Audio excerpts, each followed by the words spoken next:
Exactement. Alors merci beaucoup, merci Laurent de m'avoir proposé ce sujet. Merci Caroline d'être sur place. Oui, je suis vraiment désolée, j'ai eu un peu peur de la grève. Effectivement, tous les trains pour Clermont sont annulés cet après-midi. Je reviendrai un tout petit peu sur le Vulcamide. Donc, Caroline sait qu'avec, d'ailleurs avec Laurent Guy, ça fait 20 ans, Laurent, qu'on utilise le Vulcamide dans le service. Sur nos premières indications en 2006, où clairement on avait peu de littérature et qu'on continue à utiliser régulièrement. Donc moi, je vais vous parler donc des alternatives chirurgicales aux bandelettes sous-urétrales synthétiques. Ça va être, il y a un petit côté un peu catalogue. J'espère que vous m'en voudrez pas trop. J'ai essayé un petit peu de faire l'ensemble de l'horizon pour que vous ayez un peu toutes les données, surtout actuellement où bien sûr on est quand même dans une polémique importante au niveau des réseaux sociaux sur ces bandelettes sous-urétrales. Sandrine, Pour un, pardon. Sandrine, je t'interromps. Est-ce que tu pourrais nous mettre en plein écran? On n'est pas en plein écran sur ta Ah, présentation. alors attends. Euh, On vient Est-ce que pour là avoir c'est un... bon? Oui, ça Pardon. devrait. Là, c'est bon, c'est parfait. Parfait. Merci beaucoup. Oui, alors à ce sujet, la semaine dernière, on avait la SCGP, la chirurgie pelvienne des gynécos à Paris, et on a eu un très beau topo par Jean-François Hermieux et Xavier Fritel sur justement tout l'historique de l'incontinence urinaire et de la prise en charge, avec notamment les bandelettes quand elles sont arrivées. Et c'était très intéressant. Si toutefois vous avez un ami gynécologue qui a des codes de la SCGP, je pense que si vous pouvez voir le topo, il est vraiment très intéressant. Alors, quelles alternatives? Alors, je vais quand même juste faire un petit rappel quand même. Donc, vraiment, attention, attention, il y a des recommandations, comme vous a dit Caroline. Et donc, du coup, la première indication, la première intention de traiter l'incontinence urinaire chez la femme, c'est les méthodes éducatives, c'est les modifications d'hygiène de vie, notamment la perte de poids. Et bien sûr, c'est la rééducation périnéale qui est vraiment mise à l'honneur et qu'il faut vraiment, vraiment insister. J'insiste parce qu'on voit encore actuellement des patientes qui arrivent et qui n'ont jamais eu de rééducation périnéale pour ce problème-là, et je pense qu'on ne devrait plus voir ça. Nous, on propose aussi de toute façon quasi systématique des dispositifs intravaginaux, notamment comme le Divine ou les Femia, et puis si bien sûr on est dans des cas un petit peu trop particuliers, des obturateurs Oui, urétraux. quand même bien trouvé. Quand même. Le traitement chirurgical de première intention, Je me ça permets de reste vous encore couper. actuellement la Ne bandette t'inquiète pas. Hein. sous-urétrale. Pourquoi? Parce que c'est une chirurgie mini-invasive avec en fait un taux de succès qui est important. Bien sûr, on discutera des différents types de bandettes, que ce soit rétropubienne ou transobturateur. Et voyez donc dans cette étude de 2019 où en fait ils avaient regardé en fait de façon rétrospective en fait l'efficacité donc des différentes alternatives chirurgicales dont je vais vous parler. Vous voyez que en fait en pole position, bien sûr, en termes d'efficacité, on a la bandette rétropubienne et la bandette transobturatrice qui sont vraiment au-dessus du lot des différentes techniques. Et c'est vrai que je vais quand même aussi insister qu'on reparle des autres alternatives, mais je ne vais pas vous refaire l'histoire parce que je suis vraiment pas la plus ancienne, certes, mais il faut quand même bien savoir que les bandettes ont été en fait créées et inventées répondre à un problème qui était le fait que la prise en charge de l'incontinence de la femme était non optimale, avec des résultats qui n'étaient pas très satisfaisants des différentes techniques. Et c'est dans ce cadre-là qu'ont été inventées les bandelettes. Et donc, vous voyez que quand on regarde l'ensemble des prises en charge possibles, c'est vraiment la bandette qui reste la plus efficace, avec bien sûr une certaine comorbidité. Mais les autres Oui, c'est techniques bon, ont c'est aussi des comorbidités. Alors, du coup, on est bien d'accord qu'on va évaluer la gêne, regarder, de poser la question à la patiente de ce qu'elle souhaite. Et donc, dans les traitements un peu alternatifs à la bandelette, je vais pas reparler du Bulcamide, Caroline nous a bien expliqué. On va avoir la colposuspension de Birch.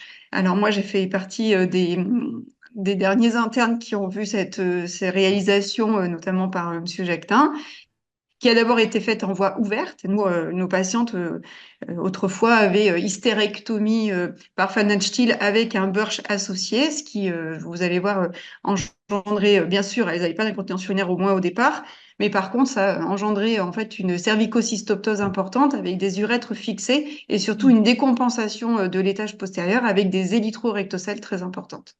On a les agents comblants, donc ça on en a parlé. Et puis on parlera aussi des ballons ACT et du sphincter urinaire artificiel, qui bien sûr sont de pratiques urologiques. Alors moi je suis urogynéco, c'est sûr que je ne fais que de l'urogynéco et exclusivement ça, mais je n'ai pas le droit en termes de prise en charge de poser. Je peux poser les indications, hein, bien sûr, mais je ne réaliserai pas l'acte de pose de ces ballons ou du sphincter. Je travaillerai avec mon urologue préféré.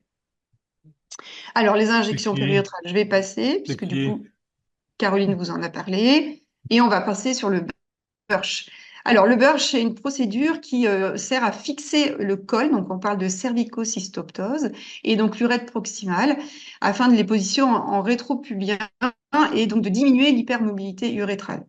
Les taux de guérison, vous voyez, sont quand même très hétéroclites, de 59 à 100%. Je vous rassure, il y a 100%, j'en vois pas beaucoup. On est plutôt sur du 50-60% d'efficacité. Donc c'est une chirurgie qui existe depuis de nombreuses années, qui a été inventée par Monsieur Birch. Donc ce que je vous disais en premier lieu par voie ouverte, par Pfannenstiel. On a plutôt des bons résultats qui sont quand même corrects à court terme, mais attention, c'était devenu par voie laparoscopique à partir de 91. Et en fait, finalement, il y a des études qui montrent que par voie laparoscopique, on n'a pas forcément les mêmes résultats que par voie Oui, ouverte. bien sûr. Dans les inconvénients, bah, ça reste une procédure qui est invasive, hein. On n'est plus dans la chirurgie mini-invasive des bandelettes sous-urétrales. On a clairement une efficacité qui diminue au long cours et notamment à 5 ans, avec un problème de dysurie. C'est des patients qui ont vraiment la difficulté pour uriner assez fréquente et surtout ce prolapsus postérieur sur le long terme, puisque du coup, comme il y a une cervicocystoptose, vous ouvrez le compartiment postérieur et on a des magnifiques élytro-rectocèles de décompensation sur ce Birch. Il y avait notamment une très belle étude par Antifon qui est en 2003 de mémoire, qui avait clairement montré que cette chirurgie était vraiment un facteur indépendant de décompensation de l'étage postérieur. Alors en 2025, ce Birch, eh ben, il est remis à l'ordre du jour. Alors nous, moi j'ai un de mes collègues qui en fait toujours en célio depuis de nombreuses années et qui continue. Donc en fait, on sait faire, hein, bien sûr.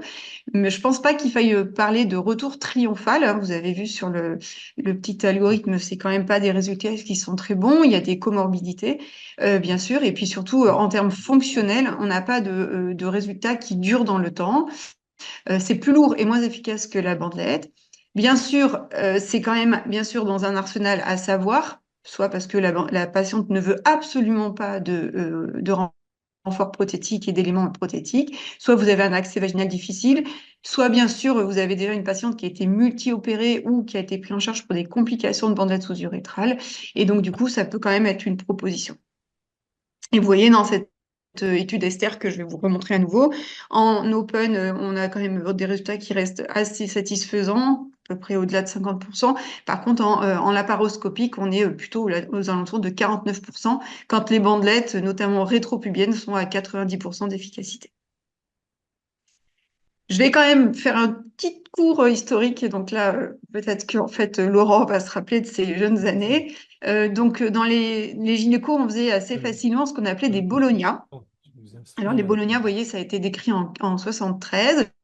Et l'idée, c'est de faire une autocolpopexie par deux bandelettes vaginales. Donc, vous voyez, on crée deux bandelettes vaginales sur la colpographie antérieure à partir du col vésical, qui sont vraiment donc découpées aux dépens de la paroi vaginale.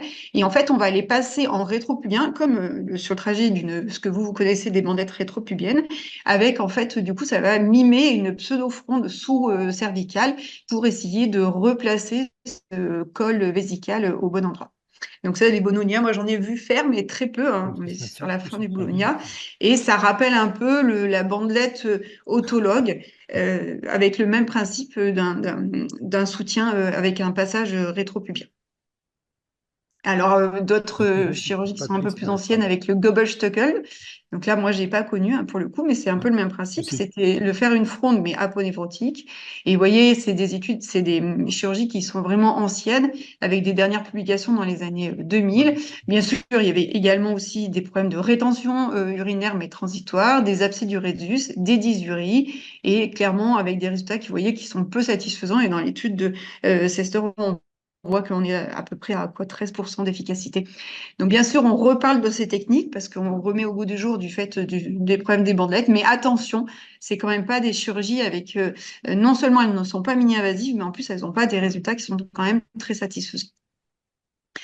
Alors, peut-être que l'alternative actuellement qui va être peut-être le plus à discuter, qui va mimer plus, et bien sûr, qui est le prédécesseur de ces bandelettes prothétiques, pardon, bah, c'est les bandelettes en fait autologues. C'est bien sûr ça peut être d'indication primaire de l'incontinence urinaire à l'effort. Clairement, il faudra bien sûr des études qui comparent ces bandelettes autologues aux bandelettes prothétiques. Ça peut être une question ça peut être bien sûr c'est d'emblée, bien sûr, réalisé, bien sûr, notamment encore, bien sûr, notamment chez les urologues, notamment chez ces patientes qui ont eu des complications sur l'urètre des bandelettes prothétiques ou avec des histoires de fistules, de diverticules sous-urétrales. Donc, en fait, c'est quelque chose qui est pratiqué. Pas forcément actuellement en première intention, mais ça peut être discuté. Et donc, l'idée, c'est vraiment d'aller chercher une bandette autologue et de la placer en rétropubien comme une bandette rétropubienne. L'idée, donc, c'est bien sûr, c'est une compression mécanique qui, en réhabilitant la jonction urétrovésicale, hein, on est sur le même un peu principe, enfin, on est sur la même dissection et le même trajet de la bandette synthétique. Et en fait, l'idée, c'est vraiment d'aller bloquer donc cette incontinence, d'aller bloquer ce mécanisme d'hypermobilité, pardon. Et vous voyez que dans l'étude Esther, en fait, le taux de résultat de ces bandelettes est à l'équivalent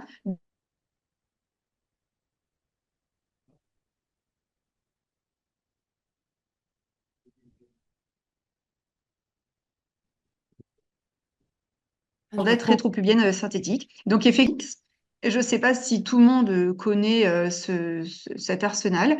Alors, pourquoi je fais une petite aparté? Nous, on ne l'utilise pas dans le service pour une question de coût. Mais déjà, il faut savoir que cette bandelette, donc qui est dite ajustable, ne fait pas partie de la liste des DM intra-GHS.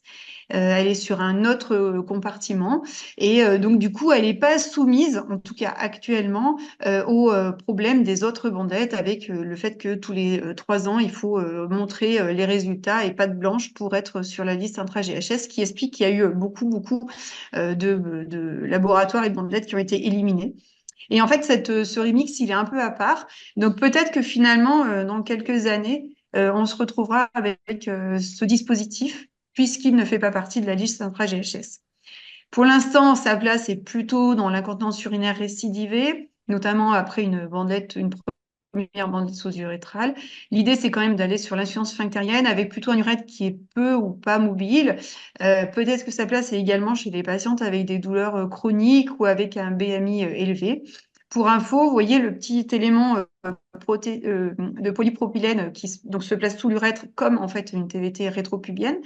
Et par contre, c'est le même trajet, mais par contre, vous voyez le petit vacuum là qui est le petit varitenseur pardon qui permet d'ajuster la bandette soit en la resserrant si la patiente est encore Je vois incontinente soit au contraire qui permet de le desserrer et ça se fait sous une petite anesthésie locale lors d'une hospitalisation courte ou si la patiente est au contraire dysurique et avec une mauvaise vidange vésicale.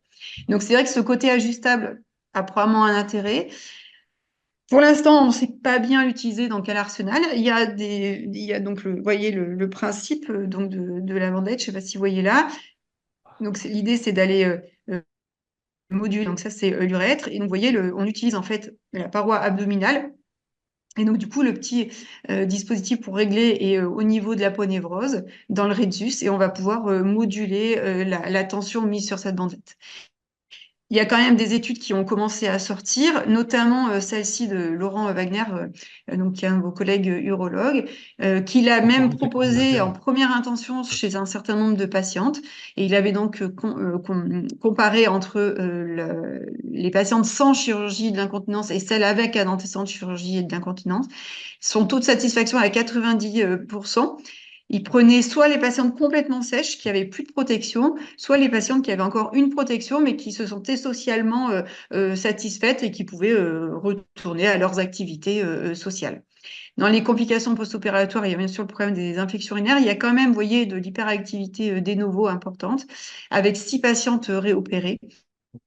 Et il y avait, pour lui, dans son étude, il y avait dans le clavien 2, pardon, il n'y avait pas de différence entre les patientes ayant déjà eu une chirurgie d'incontinence et celles qui n'en avaient pas eu.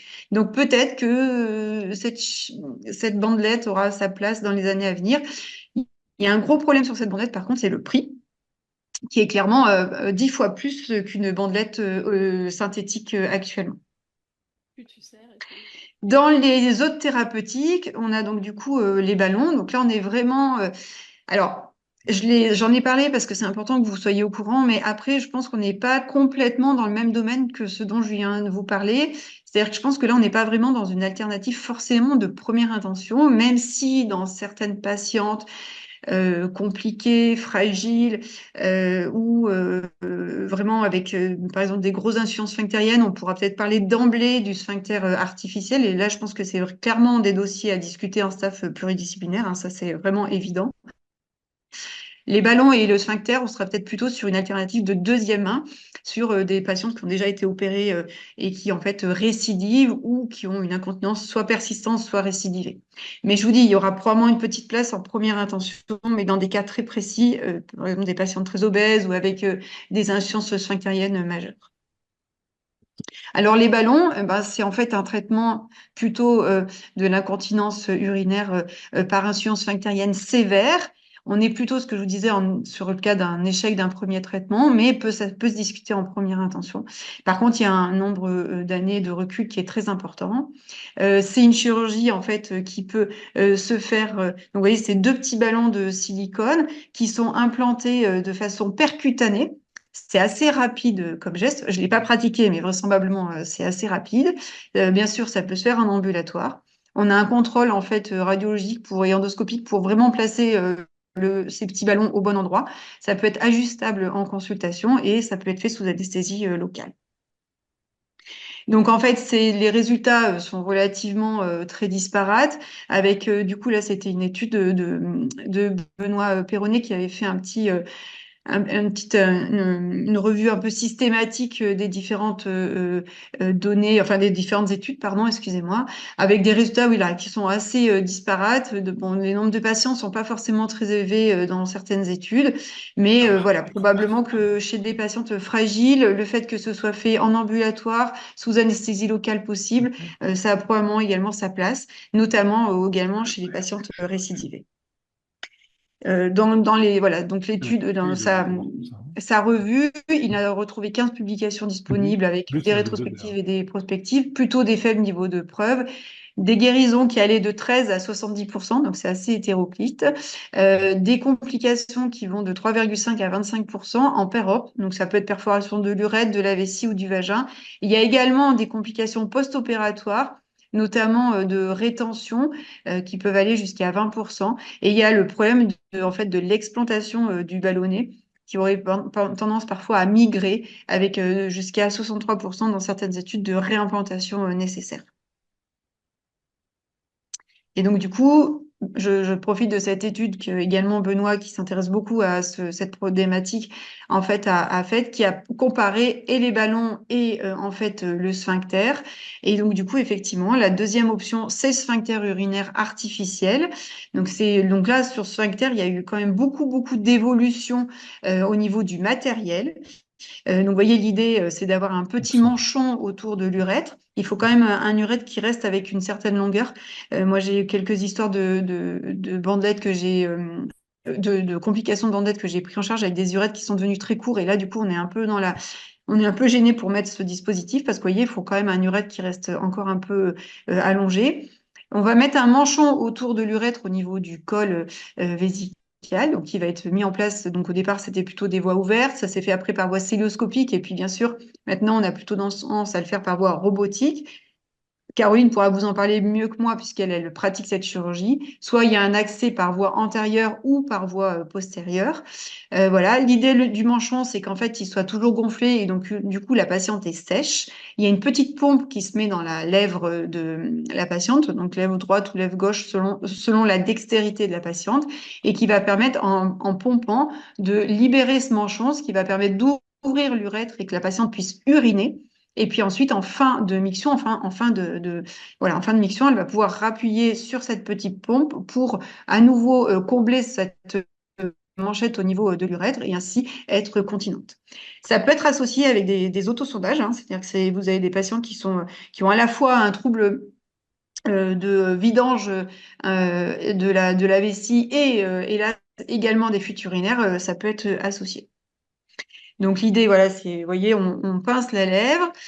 Jusqu'à ce que en fait la pompe soit complètement plate. Du coup là, la manchette elle est dégonflée, l'urètre réouverte, donc la vessie peut se vider soit complètement, soit partiellement, et donc là on peut y associer un geste de sondage urinaire si besoin. Et après la patiente va repomper à nouveau pour recombler la manchette et pouvoir être sèche dans les suites. Les indications, alors c'est pareil. Probablement qu'il y a quelques indications en première intention sur notamment des sphincters, sur des insuffisances sphinctériennes majeures avec des sphincters qui sont quasiment inexistants. On est plutôt sur voilà, l'incontinence urinaire sévère avec insuffisance sphinctérienne. Et bien sûr, soit c'est des premières chirurgies qui ont échoué, soit qui n'ont pas été indiquées, mais on va être également dans une alternative secondaire en cas d'échec ou de récidive ou de persistance des fuites urinaires. Il y a quand même un prérequis sur ces sphincters, c'est que vous pouvez quand même pas le proposer à tout le monde. Bien sûr, il faut une incontinence urinaire d'effort, il faut l'insuffisance sphinctérienne du sphincter, et puis il faut éviter quand même, l'idée c'est quand même d'avoir une activité normale du détrusor, tout en sachant que je vous disais qu'on pouvait y associer des autosondages. Et puis bien sûr, on va faire une évaluation anatomique et fonctionnelle avant, et surtout, le plus important, ça va être la motivation de la patiente. Moi, j'ai des patientes actuellement qui relèvent du sphincter, effectivement, que je pourrais envoyer auprès de mon collègue urologue ou des urologues de la région. Mais j'ai des patientes qui, pour l'instant, alors, ne sont absolument pas motivées. Et je pense qu'il faut vraiment une adéquation complète de la patiente, puisque du coup, il faut qu'elle ait une bonne dextérité, il faut qu'elle ait bien sûr pas de déficience intellectuelle pour qu'elle puisse comprendre comment actionner cette pompe, même si vous verrez qu'il y a de l'évolution du matériel et que maintenant on a des sphincters qui sont à l'étude sur le fait de simplement connecter avec un petit boîtier et de plus avoir ce problème de pompage. Mais il faut vraiment faire une Le pompage éducation des patientes et des on peut lèvres, pas le prescrire, enfin, on ne peut pas l'envisager sans une bonne truc adéquation, hyper une adhésion, l'atmosphère, pardon, de la patiente et bien ça sûr suffit. une éducation Ah, avant. sciatique. Alors, c'est tout le problème Pardon. de quand est-ce qu'il faut l'implanter, parce que bien sûr, le moment, l'idée, c'est de le mettre au bon moment. Si on passe effectivement derrière de multiples chirurgies de bandelettes et de reprises avec des urètres qui sont très abîmés, eh ben, vous allez avoir un risque accru d'érosion et bien sûr une diminution des chances de réussite. Et donc, c'est pour ça que finalement, je pense qu'il ne faut pas non plus ne pas l'envisager assez rapidement dans l'arsenal.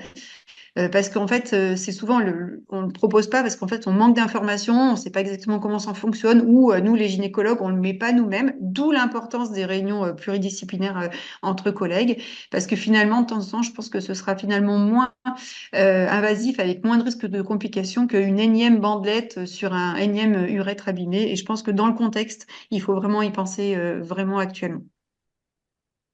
Voilà. Donc les incidents, donc ça c'était une étude en fait qui était rétrospective et vous voyez il y a quelques complications également avec des plaies du col vésical ou des plaies vaginales et en post-opératoire il y a également des complications de l'ordre de 17%, plutôt problèmes d'infection urinaire ou de rétention mais qui peuvent être transitoires. Bien sûr il faut des chirurgiens impliqués et formés pour cette chirurgie et se discute entre urologues l'abord antérieur ou l'abord postérieur. Ça, par contre, je ne pourrais pas rentrer dans les détails, je n'ai pas la maîtrise du geste.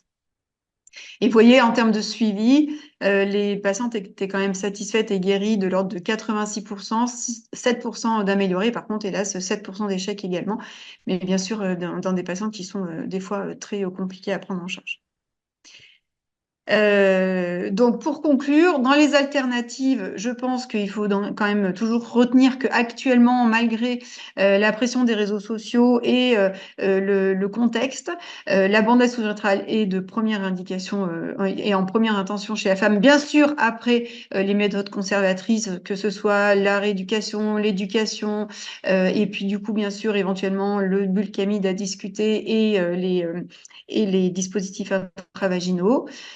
Quel type de bandelette? Bon, alors là, c'est un grand débat. Nous, on a nos propres idées, mais vient de sortir une étude récente dont Caroline nous a parlé, avec quelque chose qu'on sait quand même, hein, la pose du TVT est un peu plus technique.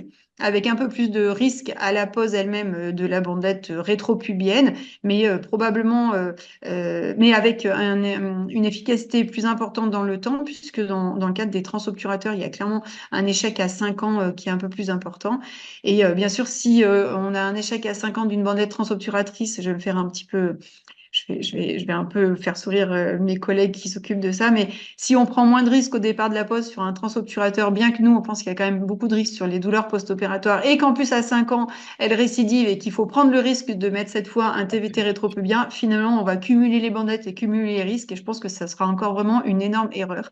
Argument supplémentaire pour mettre du rétropubien de façon quasi systématique. Mais on pourrait en reparler.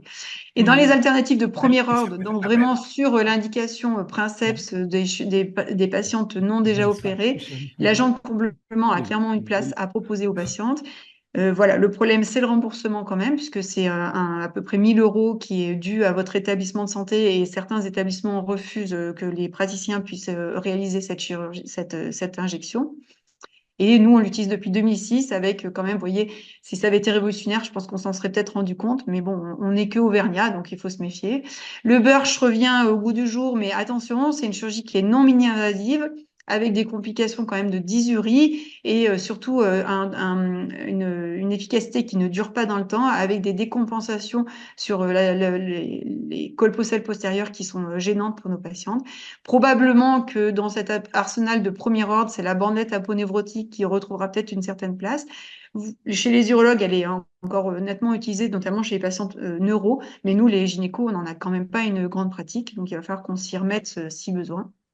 Dans les alternatives de deuxième ordre, c'est-à-dire plutôt sur des patientes qui ont déjà été opérées et qui sont récidivées ou avec une incontinence urinaire persistante, probablement que le ballon et le sphincter se discutent, tout en sachant que il y a probablement des indications de premier ordre, notamment notamment sur le sphincter, sur des insuffisances sphinctériennes majeures, où là, d'emblée, peut-être que sur une patiente qui en a qui est OK pour cette technique, ce sera peut-être probable de proposer en première intention. Voilà, je vous remercie. Merci beaucoup, Sandrine. Est-ce qu'il y a des questions dans la salle? Je pense que Caroline et Alain voudront peut-être compléter, effectivement, notamment parler un peu du sphincter. Ah non, non, le sphincter, on va en parler demain. C'est bon, j'ai le micro là. Non, non, c'est juste une information complémentaire sur le remix. Nous, on a publié la première série en France qui était en 2006. Et c'est pas tellement cette publication qui est intéressante, c'est le fait qu'on a enlevé 100% des bandelettes qui avaient érodé l'urètre des patientes. Cette bandelette, elle pose un énorme problème de conception puisqu'en fait, elle est rigide, elle n'est pas du tout élastique, contrairement à la plupart des bandelettes qui sont vendues aujourd'hui. Et on sait que ces bandelettes aujourd'hui, si on les mettait en tension, il y a un risque d'érosion. Donc en fait, ça fait un vrai effet de fil à couper le beurre.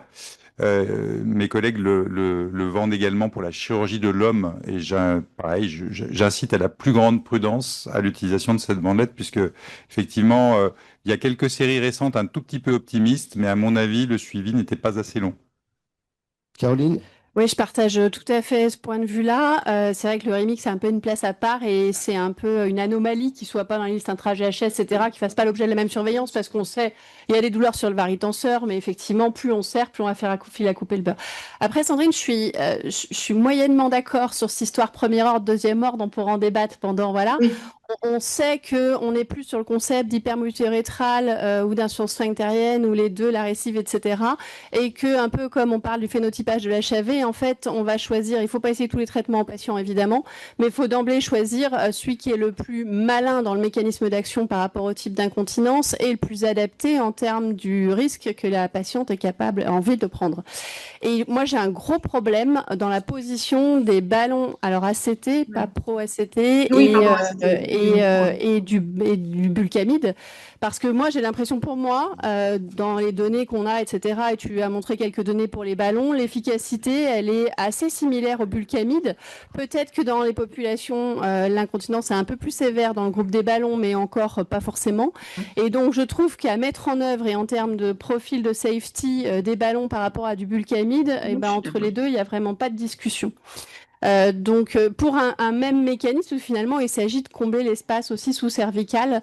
Voilà, donc c'est vrai que les ballons ACT restent toujours un peu en retrait, ils ne sont pas remboursés non plus, et coûtent pour le coup encore plus cher que le Bulkamid. Donc je ne sais pas trop quelle place ils vont avoir à l'avenir ou Oui, je vraiment pense dans que la à chirurgie terme, de recours. Voilà. alors j'ai regardé un peu dans la littérature, il y a encore des études qui sortent pas mal dessus, notamment Benoît, il a pas mal publié dessus. C'est aussi, enfin voilà, c'est pour ça que, enfin, autant le ballon, autant le sphincter, je pense que si tu veux quelque part, des fois sur des patientes un peu, sur des profils très particuliers d'insuffisance sphinctérienne majeure où la bandelette, où la dame veut pas forcément d'éléments prothétiques, peut-être que le sphincter, il faut aussi trouver sa place et pas le mettre que sur des indications très compliquées avec des urètres qui ont été déjà multi-opérés parce que, bah, comme d'habitude, là, on a des résultats qui sont pas bons. Le ballon, je pense que c'est vraiment celui qui est un peu en retrait actuellement, mais il y a encore pas mal de publications là-dessus, hein. C'est assez. Est-ce qu'il y a une question dans la salle? Merci beaucoup, Sandrine.